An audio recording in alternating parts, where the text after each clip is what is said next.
जय गुरुदेव दत्त वागीश्वरी नम बालाद्युपसुंदरी देवताय नम दक्षिणामूर्ते नम हयग्रीवाय नम दक्षिण अस्मद्गुरुपादकेभ्यो नमो नमः మనం కర్కాటకం అయిపోయింది. ఇప్పుడు తదుపరి సింహరాశిని తెలుసుకుందాం. అసలు సింహరాశి యొక్క గొప్పతనం ఏంటంటే ఒక మంచి స్టార్ లాంటిది అన్నమాట. సింహరాశి ఒక రవి బలంగా ఉండి మిథ్యాగ్రహాలకు యోగాలు ఉంటే కనుక రవి ఎవరికైతే జాతకంలో సింహరాశి అవుతారో వారి స్థితి చాలా గొప్పదని వాడిని స్పెషల్గా గుర్తిస్తుంటారు. అందరూ కూడా ఏదో ఒక రకమైన స్పెషల్ ఉంటుంది అతనికి, స్పెషలైజేషన్. అంటే ఈ స్పెషల్గా తను ఫోకస్ చేయడం, తను ఎక్కువగా అందరూ చూడటం, తనే అందరూ అంటే టార్చ్ లైట్ లాగా. టార్చ్ లైట్ ఎవరి మీద వేస్తే వాళ్ళ మీద మన మనిషి క్లియర్ కనబడుతుందో అలాగే వీళ్ళ లైఫ్ కూడా వీళ్ళు గుర్తింపు పొందుతుంటారు అనమాట. దేంట్లో దాంట్లో అబ్బా ఇతను చాలా మంచివాడు, ఇతనే అని ఒక రకమైనటువంటి ఒక అందరికి కూడా గుర్తింపు లభిస్తామన్నమాట. ఈ ఫస్ట్ ఎవరు వెళ్ళినా అతనే కలుస్తుంటారు అనమాట. ఇది చాలా బాగుంటుంది సింహరాశి గురించి. సింహరాజుకి సహజంగా వేస్థానం చెందుకోవడం వల్ల ఒక్కసారి కనుక వీళ్ళు మైండ్ వెంటనే నాకు దగ్గర పెట్టరన్నమాట. వీళ్ళు ఏదో ఆలోచనలో ఉంటుంటారు, ఇప్పుడు ఏదో ఒక డిస్టర్బ్లో ఉంటారన్నమాట, ఏదో ఆలోచనలో ఉంటారు. సరే నిద్రపోయినా ఒకటా లేవరు వీళ్ళు, నిద్రలో ఫుల్ ఎంజాయ్ చేస్తుంటారు వీళ్ళు, మంచి నిద్రలో ఏదో అన్ని లోకాలు ఇటువంటి ఫీల్ అవుతుంటారు వీళ్ళు.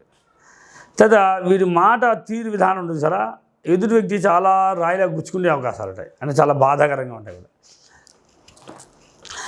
వీళ్ళ మాట చాలా జాగ్రత్తగా మాట్లాడాలి, వీళ్ళు రఫ్గా ఉంటుంది మాట, కానీ వీళ్ళకి ఎంత ఎదురు వ్యక్తితో గౌరవంగా మాట్లాడారు, వీళ్ళు చాలా తేడాగా మాట్లాడుతుంటారు. అది చాలా డిస్టర్బ్ చేస్తుంది లైఫ్ని. తర్వాత ఆ సోదరులు ఒకళ్ళు ఉండొచ్చు అని తెలుసుకోవచ్చు, ధర్మంగా ఉంటారు. అలానే సింహరాశి వారికి మాతృస్థితి తల్లి చాలా కంట్రోల్ చేస్తుంది వీళ్ళని. సింహరాశి వారిని తల్లి కమాండ్ చేస్తుంది. అలానే వీళ్ళ ఆలోచన చాలా గొప్పదని తెలుసుకోవచ్చు. వీళ్ళు ఎలా అయితే మనం పేరు సంపాదించి ధనాన్ని సంపాదించి అన్ని మార్గాలను ఎత్తుకోగలరు. వీళ్ళకి అన్ని విషయాల్లో చాలా అవగాహన ఉంటుంది. అలానే సహజమైనటువంటి షష్ఠస్థితి ఉండడం వల్ల రోగాలు రుణాలు ఎప్పుడు తరచూ వెంటాడుతున్నాయని చెప్పచ్చు. ఏదో సమస్య ఎప్పుడు వీళ్ళు బాధపడుతూ ఉంటారని చెప్పచ్చు. అంటే వీళ్ళకి ఎప్పుడు ఒంటి మీద ఎముకల ప్రాబ్లం, శరీరం లేవబడడం, నరాలు బలహీనంగా ఉండడం, వాత ప్రభావం ఉండడం ఏవో జరుగుతుంటాయని మనం అర్థం చేసుకోవచ్చు. లేదా వీళ్ళు ఎముక బలం ఎక్కువ ఉంటుంది వీళ్ళకి, అలా కూడా ఉంటుంటారు, అలా తెలుసుకోవచ్చు. అంటే గ్రహం అనుకూలంగా ఉంటే మంచి ఫలితాన్ని ఇస్తుంది, చెడుగా ఉంటే చెడు ఫలితాన్ని ఇస్తుంది. ఆ స్థానంలో ఉన్న ప్రభావం బట్టి మనం మార్చుకుంటుంటారు. అలానే ఇంకో విశేషం ఏంటంటే సప్తమ స్థితి శని అవుతాడు. సప్తమ షష్ఠ అంటే భార్య వివాహం చేసుకునేటప్పుడు కొంచెం రుణం చేసుకోవడము, లేదంటే సమస్యగా చేసుకోవడము, లేదా కొంచెం హెల్త్ బాగుండడం చేసుకోవడము ఇలాగో జరుగుతున్నాయని తెలుసుకోవచ్చు.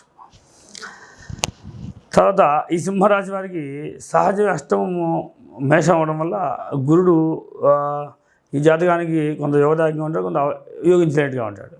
శని మాత్రం ఈ లగ్నానికి సహజంగా సప్తమ స్థితి కనుక వృత్తిపరమైనటువంటి గురుడు కూడా మేషంలో ప్రవేశించాడు కనుక, వృషభంలో మేలుని ప్రవేశిస్తాడు కనుక, శని ఏమో మకర కుంభాల మధ్యలో ఉన్నాడు కనుక వ్యక్తులు చాలా అనేక రకాలైనటువంటి సమస్యలు ఎదుర్కొంటూ ఉంటారు. కొంచెం వాటిని అలవాటు పడుతుంటారు. జీవనం విచిత్రంగా ఉంటుంది తెలుసుకోవచ్చు. మనం జీవనం ఎలా ఉంటుందంటే విచిత్రంగా ఉంటుందని కూడా తెలుసుకోవచ్చు. అయితే మనం సింహరాశి వారి గురించి చూసుకునేప్పుడు వీళ్ళు ఎప్పుడు ఏదో పనులు చేస్తూనే ఉంటారు. సూర్యుడు రథం ఎక్కి పరిగెత్తుతూ మనకి ఎండను ఎలా తీస్తున్నారో వీళ్ళు కూడా అంటే 24 మనకి ఏదో పని చేద్దాం, సహాయం చేద్దాం చూస్తుంటారు అనమాట. అని సింహరాశి వాళ్ళు పెళ్లి చేసుకునే ముందు జాగ్రత్తగా గమనించాల్సి విషయం అంటే వాళ్ళు చెప్పే మాట మీరు వినేటైతే వివాహం చేసుకోవాలి. సింహరాశి చాలా వాల్యుబుల్, మేషం చాలా వాల్యుబుల్. వీళ్ళు మాత్రం మీ పర్మిషన్ తీసుకొని ముందుకెళ్ళాలి. అయితే మనం ఈ సింహరాశి వారికి సప్తమ స్థితి శని, అష్టమ స్థితి గురుడయ్యాడు, భాగ్యాధిపతి కుజుడయ్యాడు అవడం వల్ల వీళ్ళు సింహరాశి వాళ్ళు ఎక్కువ మిలిటరీలో కానీ, లేదా పోలీస్ డిపార్ట్మెంట్లో కానీ, లేదా ఉన్నత స్థితిలో ఉండడం కానీ, లేదా కలెక్టర్ అవ్వడం కానీ వీళ్ళకి కొన్ని పొజిషన్లు ఉన్న అవకాశాలు ఉంటాయి. వీళ్ళు బాసుల ద్వారా కొంత లాభం ఎక్కువ పొందడానికి కూడా అవకాశాలు ఉంటాయి. అలానే వృత్తిపరమైనటువంటి ఇబ్బంది ఏమి లేదు వీళ్ళకి. వృత్తి వీళ్ళే కావాలని ఇప్పుడు వృత్తిలో ఉన్న వాళ్ళంతా కోరుకుంటుంటారు. వృత్తిపరమైన అభివృద్ధి బాగుంటుంది వీళ్ళకి. ఎక్కడున్నారో అక్కడ జీవితాన్ని చాలా ఏళ్ళ వరకు అక్కడే నడిపిస్తుంటారు, జీవితాన్ని అలా నడిపించుకుంటూ పోతుంటారు. ఇంకో విశేషం ఏంటంటే ఈ సింహరాశి వారికి వేస్థానం చదవటం వల్ల చంద్రుడి యొక్క విధానం ఏంటంటే ఆలోచన.